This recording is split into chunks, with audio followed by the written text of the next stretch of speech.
بسم اللہ الرحمن الرحیم۔ السلام علیکم۔ 30 سال کا طویل عرصہ گزارنے کے بعد جب ندیم اپنے گاؤں واپس آیا تو اس کی حیرت کی انتہا نہ رہی۔ کچے مکانوں کی جگہ پکی کوٹھیاں، گاؤں کی سڑکیں پختہ، ہر گھر میں گیس اور بجلی کا کنیکشن، سائیکلوں کی جگہ موٹر بائکس اور کاریں، کھیتی باڑی کی خاطر استعمال ہونے والے بیلوں کی جگہ جدید مشینری۔ ثابت ہوا کہ زمانے کے ساتھ ساتھ اس کے گاؤں نے بھی ترقی کر لی ہے۔ جہاں دور دور تک کسی مدرسے یا سکول کے نشانات نظر نہ آتے تھے، اب گاؤں میں ہر مسلک کی ایک مسجد اور 7 مدرسہ۔ دنیاوی تعلیم کے لیے لڑکیوں اور لڑکوں کے لیے الگ الگ مڈل سکولز بچوں کو تعلیمی زیور سے آراستہ کر رہے تھے۔ ہر طرف خوشحالی کی لہر تھی۔ تبدیلی زوروں پر تھی۔ بچوں کو تعلیم حاصل کرنے کے لیے شہر نہیں جانا پڑتا تھا۔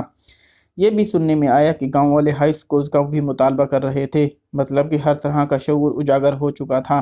ندیم جاپان سے آنے کے بعد فارغ ہی تھا۔ وہ صبح ناشتے سے فارغ ہو کر اخبار بغل میں دبائے گاؤں کی سیر کو نکل پڑتا۔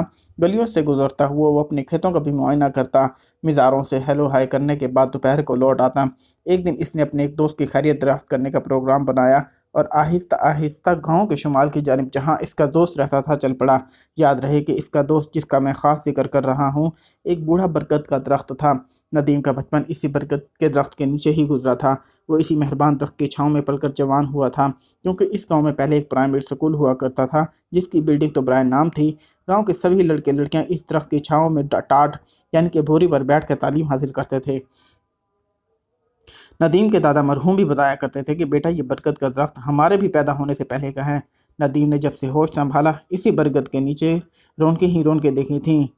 فتو نائی اسی درخت کی چھاؤں میں بیٹھ کر بوری بچھا کر بچوں کی حجامت کرتا، بڑوں کی شیو کرتا اور بال کاٹتا۔ مجید پکوڑے والا صبح سویرے ہی پکوڑے بنانا شروع کر دیتا۔ روٹیاں اس کی بیوی چولہے پر پکا کر بھیجتی رہتی۔ اس زمانے میں نان کہاں ہوتے تھے، یہ تو اس زمانے کی خوراک ہے۔ عمران لاٹو کی دکان بھی ایک طرف ہوا کرتی تھی۔ اس کی دکان اتنی بڑی تو نہ تھی، مگر بچوں کی ہر چیز مثلاً چیونگم، ٹافیاں، چپس، مرنڈا، چنے، لالی پاپ، چورن اور الغرض تمام اشیاء دستیاب ہوتی تھیں۔ سکول میں تفریح ہوتی تو لاٹو کی دکان پر لائنیں لگ جاتی بچوں کی۔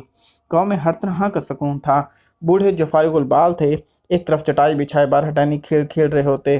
آج کل تو کمپیوٹر گیمز آ گئی ہیں۔ ایک طرف تاش کی منڈلی لگی رہتی، دوپہر کے وقت ماسی بیگاں اپنی بھٹی کو گرم کیے رہتی۔ گاؤں کے بچے بچیاں مکئی، چنے اور چاول بھنوانے آ جاتے۔ سارا دن اس درخت کے نیچے عید کا سما رہتا۔ ندیم نے تو جیسے تیسے میٹرک کر لیا۔ اب اسے مزید تعلیم کے لیے شہر کا رخ کرنا تھا، مگر اس کے ایک دور کے رشتہ دار نے اسے مشورہ دیا کہ پاسپورٹ بنواؤ، ویزا لگوا کر میرے پاس جاپان آ جاؤ، یہاں پڑھ بھی لینا اور کام بھی کر لینا، ایک پنت دو کاج۔ ندیم نے ایسا ہی کیا اور وہ جاپان چلا گیا۔ زمین کافی تھی، فکر معاش کا ذرا بھی خطرہ نہ تھا۔ کبھی گھر سے خرچہ منگوا لیا اور کبھی وہاں سے مزدوری کر کے حاصل کر لیا۔ تعلیم مکمل کرنے کے بعد وہاں پر ہی ملازمت مل گئی، اچھی خاصی سیلری ملنے لگی اور موصوف نے گھر پیسے بھجوانے شروع کر دیے۔ جاپان میں ہی ایک پاکستانی لڑکی سے شادی ہو گئی اور اللہ تعالیٰ نے بچوں جیسی نعمت سے بھی نوازا۔ 30 سال گزارنے کے بعد واپس گاؤں آنے کا پروگرام بنایا۔ جاپان سے سب کچھ سمیٹ کر بیوی بچوں کو ساتھ لیا اور ایک شام اپنے جنم کدہ آ کر رونق بخشی۔ گاؤں کی خوشحالی پر بہت خوش ہوا، مگر جب وہ برگد کے درخت کے نیچے پہنچا تو دیکھا وہاں تو کچھ بھی نہیں ہے۔ ترقی یا یوں کہیے تیز رفتاری نے درخت کو بیکار جان کر کاٹ دیا تھا اور سڑک چوڑی ہو گئی۔ یوں وہ برگد کا درخت جس کے سائے میں خوشیاں پروان چڑھتی تھیں اب وہ فقط ایک بس سٹاپ تھا۔ سبھی لوگ اپنے اپنے کاموں میں مگن۔ شہر سے 2-3 بسیں آتی ہیں جن کو مزدور بسیں کہا جاتا ہے۔ گاؤں سے لڑکے لڑکیاں اور غریب عورتیں ان میں سوار ہو کر شہر مزدوری کرنے چلی جاتی ہیں۔ مختلف فیکٹریوں میں کام کر کے شام کو انہی بسوں پر لوگ واپس آ جاتے ہیں۔ گاؤں میں آنے والی تبدیلی نے گاؤں کے ہر فرد کو ایک مشین کی مانند بنا دیا ہے۔ ندیم بچپن کی یادوں کے تازہ زخم لیے بوجھل قدموں کے ساتھ برگد کے درخت کی خالی جگہ پر حزن و یاس کی نگاہیں ڈالتے ہوئے لوگوں سے اپنی آنکھوں کو چھپاتے ہوئے گھر کی طرف لوٹ آیا۔ ان گنت یادوں کے طوفانوں نے اس کے اندر ہلچل مچا رکھی تھی۔ رات گئے تک وہ اس طوفان سے نکلنے کی ناکام کوشش کرتا رہا، پھر نہ جانے کب اس کی آنکھ لگ گئی اور وہ نیند کی وادی میں چلا گیا۔ اگر آپ کو یہ سٹوری پسند آئی تو برائے مہربانی لائک اینڈ شیئر بھی کر دیں اور چینل کو سبسکرائب بھی کر دیں۔ شکریہ۔